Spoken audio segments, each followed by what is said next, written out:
Quaid Azam academy Karachi میں یکجہتی کشمیر کے عنوان سے ہونے والے سیمینار میں رابطہ فورم انٹرنیشنل کے چیئرمین نصرت مرزا مہمان خصوصی تھے۔ انہوں نے اپنے خطاب میں کہا کہ بھارت انتہا پسندی کے فلسفے پر عمل پیرا ہے۔ پاکستان نے قیام کے فوراً بعد جس تیزی سے کامیابی کا سفر شروع کیا وہ عالمی ساہوکاروں کے لیے ناقابل قبول تھا۔ ایک کتاب ہے نو ایگزٹ فرام پاکستان، مل رہی ہے مارکیٹ میں، آپ جو جائزہ لے لیں۔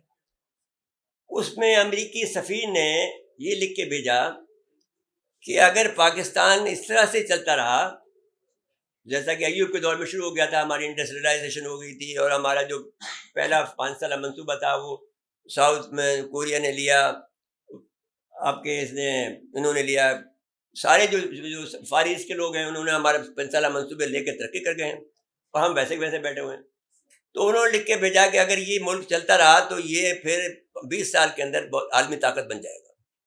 تو اس وقت کا جو کینیڈی تھا، کیا نام تھا اس کو جس کو مار دیا تھا، جان ایف کینیڈی، اس نے یہ بات کہی، اس نے بات لکھی، فکس اٹ، یہ جملہ ہے، اس کو پڑھ لیجیے۔ اور اس کے بعد میں آپ جب یہ باتیں کہتے ہیں تو بہت سی جب عالمی معاملات چلتے ہیں تو اس میں جو 65 کی جنگ بھی ہوئی تو وہ اسی سلسلے کی کڑی تھی۔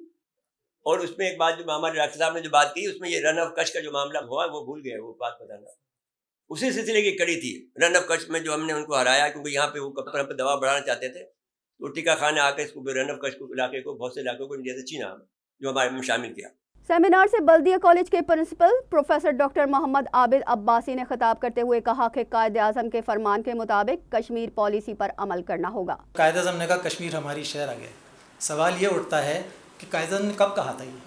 یہ کب کہا؟ کسی اسمبلی میں نہیں کہا، کسی اجلاس میں نہیں کہا، کسی تقریر میں نہیں کہا، ٹھیک ہے؟ وہ تو کسی کے سامنے ذکر کیا تھا، انہوں نے اپنی ڈائری میں لکھا، کسی کے سامنے ذکر کیا، اسمبلی میں کہا یا تقریر میں کہا۔ یہ بتائیں کہ وہ شیرک ہے یا نہیں ہے؟ بنیادی بات سے ہٹ کر اب بحث اس بات پر ہے کہ انہوں نے کب کہا تھا۔ تو یہ قوم جو ہے غیر متعلقہ چیزوں کی بحث میں لگ گئی اور جو اصل مدعا تھا وہ کہیں پیچھے رہ گیا۔ پاکستان کا المیہ یہ ہے۔ جبکہ قمر الزما صدیقی نے منظوم انداز سے کشمیریوں سے اظہار یکجہتی کیا۔ شہداء نے اپنے خون سے لکھی ہے یہ تحریر، آزاد تو ہو کر رہے گی وادی کشمیر۔ دھرتی میں تیری پنہا شہیدوں کی ہے تصویر، ٹوٹے گی ایک دن یہ سیاہ ظلم کی زنجیر۔ قائد بھی بیاں کر گئے ہیں یہ تیری تفسیر، اس ارض پاکستان کی شہرگ ہے تو کشمیر۔ سیمینار میں فاروق اعظم نے اپنے خیالات کا اظہار کرتے ہوئے کہا کہ کشمیر میں آزادی کی تحریک 1931 سے جاری ہے۔ بھارت کے غاصبانہ قبضے کے خلاف نہتے کشمیریوں کی جد و جہد ضرور کامیاب ہوگی۔ جبکہ دیگر مقررین کا کہنا تھا کہ عالمی برادری مقبوضہ کشمیر میں مظالم کا نوٹس لے اور بھارتی فوج دہشت گردی کو روکنے کے لیے عملی اقدامات کرے۔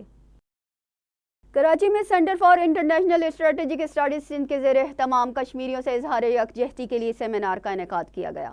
صفا یونیورسٹی میں CISSS کے زیر اہتمام ہونے والے سیمینار میں ڈاکٹر ہما بقائی نے کہا کہ مقبوضہ کشمیر میں بھارتی فوج کے مظالم کے باوجود آزادی کی جد و جہد جاری ہے۔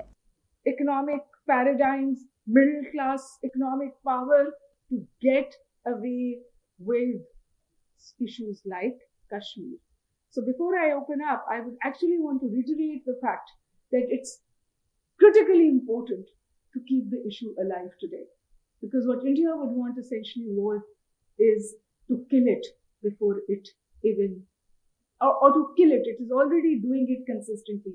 It is not a coincidence that the decision from the courts came when it came. It is not just the youth, it is 8 to 80. That is the demographic framework of resistance in Kashmir, from 8 years to 80 years. CISSS کے executive director سابق سفیر قاضی M خلیل اللہ نے کہا کہ بھارتی حکومت نے کشمیر پر غاصبانہ قبضہ برقرار رکھنے کے لیے اپنے ہی بنائے گئے آپشن کو معطل کیا۔ The Indian Constituent Assembly adopted Article 370 of its constitution, which came into effect on 26 January 1950. Dr. Saiba had referred to this article. The article ensured a special status and internal autonomy for Jammu and Kashmir, with Indian jurisdiction in occupied Kashmir limited to 3 areas: defense, foreign affairs, and communications. On 5 August 2019, India scrap the special status of the illegally occupied Jammu and Kashmir and bifurcated it into two union territories of Jammu and Kashmir and Ladakh. India has since started a process to change the demographic structure and political landscape of occupied Kashmir. Recently, Indian Supreme Court also endorsed the illegal actions of Indian government of 5 August 2019.